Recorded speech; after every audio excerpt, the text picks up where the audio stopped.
देखिए बच्चों, आज हम स्कॉलरशिप 5वीं कक्षा की स्त्रीलिंग और पुल्लिंग की परिभाषा देखेंगे। पुरुष जाति का बोध करने वाले शब्दों को पुल्लिंग ऐसा कहते हैं, जैसे मनुष्य है, पर्वत है, भारत है, जून है, ये सब पुल्लिंग शब्द है। इसी तरह स्त्रीलिंग की परिभाषा है, स्त्री जाति का बोध करने वाले शब्द जैसे कि महिला है, घोड़ी है, गंगा है। गंगा हम बताएंगे कैसे पहचानेंगे। एकादशी है। ये जो शब्द है ये है स्त्रीलिंग शब्द है। आइए अब हम देखेंगे कि स्त्रीलिंग शब्द और पुल्लिंग शब्द हम किस तरह से पहचानेंगे और उसका वर्गीकरण करेंगे, उसको अलग अलग करेंगे। जैसे तिथियाँ, स्त्रीलिंग जो शब्द है उसमें कौन कौन से शब्द आएंगे? तिथियों के नाम, जैसे तृतीया है ना, चतुर्थी, इस टाइप से। अब दूसरा है नदियों के नाम, तो नदियों के नाम में गंगा है। अभी बताया आपको कि मैं स्त्रीलिंग शब्द है गंगा, तो गंगा, यमुना, नदियों के जो नाम है वो स्त्रीलिंग शब्द है। इसी तरह भाषाओं के नाम भी है तो वो स्त्रीलिंग शब्द है, हिंदी, अंग्रेजी, मराठी, चाहे कोई भी भाषा हो। बोलियों के नाम, जैसे बोलियाँ पंजाबी है, पहाड़ी है ना, गुजराती है, और ऐसी कई सारी जो कन्नड़ है, कई सारी लैंग्वेजेस है जो बोलियाँ बोली जाती है, तो वो बोलियाँ भी जो है वो स्त्रीलिंग शब्द ही है। लिपियाँ, जो अलग अलग लिपियाँ होती है ना, देवनागरी लिपि है, गुरुमुखी है, इस तरह से जितनी लिपियाँ होती है तो वो भी जो है स्त्रीलिंग शब्द होते हैं। इसमें कंफ्यूज नहीं होना बच्चों के स्त्रीलिंग शब्द हम कैसे पहचानेंगे। ये आप अपने पास नोट करके रखिए और इसको याद कर लीजिए। तिथियों के नाम, नदियों के नाम, चाहे वो कोई भी नदी हो, भाषाओं के नाम, बोलियों के नाम, लिपियों के नाम, ये सब जो है वो स्त्रीलिंग शब्द है। अब देखिए पुल्लिंग से स्त्रीलिंग शब्द आपको बनाना है। अब एक साइड में है लड़का, लड़की, पुत्र, पुत्री, दादा, दादी, पुल्लिंग शब्द है, इधर स्त्रीलिंग शब्द है। तो ये आपको पढ़ना है, इसको याद करना है, क्योंकि स्कॉलरशिप में इसी में से बहुत सारे आते हैं।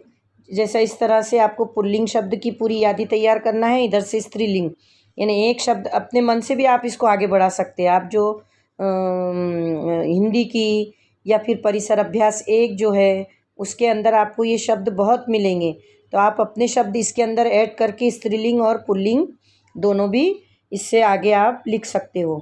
ये आपको पूरा पेज करना है, ठीक है। ये कम से कम 50 के आसपास होंगे शब्द, ये शब्द आपको करना है। इसके आगे आपको और अपनी बुक में से, नोटबुक में से लिखना है। उसके अलावा आप अपने दिल से भी लिख सकते हो। ऐसे एक बार आप इतने शब्द करोगे तो आपको खुद ब खुद ही समझ में आ जाएगा कि हमको स्त्रीलिंग और पुल्लिंग शब्द किस तरह से लिखना है।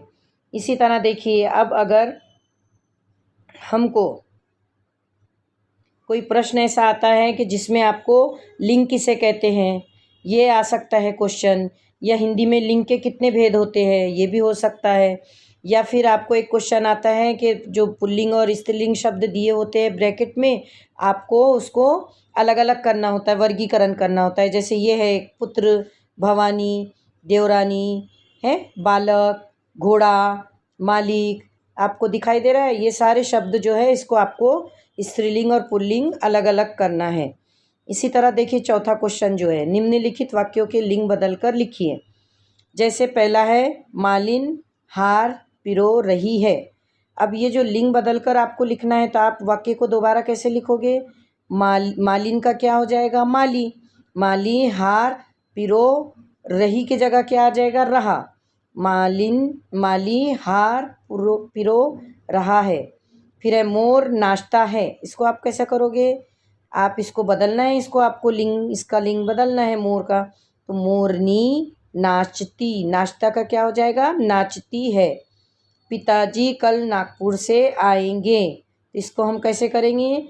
माताजी कल नागपुर से आएगी। ऐसे आपको ये पूरे के पूरे इनको बदलना है, वाक्यों को दोबारा लिंग बदलकर लिखना है। तो इस तरह से आपको ये पूरे जो दिए गए हैं, ये आपको पूरा पेज आपको सॉल्व करना है बच्चों। ये आपके पास में इतना अच्छा है। इसके आगे आप अपने क्वेश्चंस बढ़ा सकते हैं, इसमें आप अपने और भी वाक्य बढ़ा सकते हैं। तो आप अपने वाक्य बढ़ाकर इसको पूरा करिए। ठीक है, बाय बाय।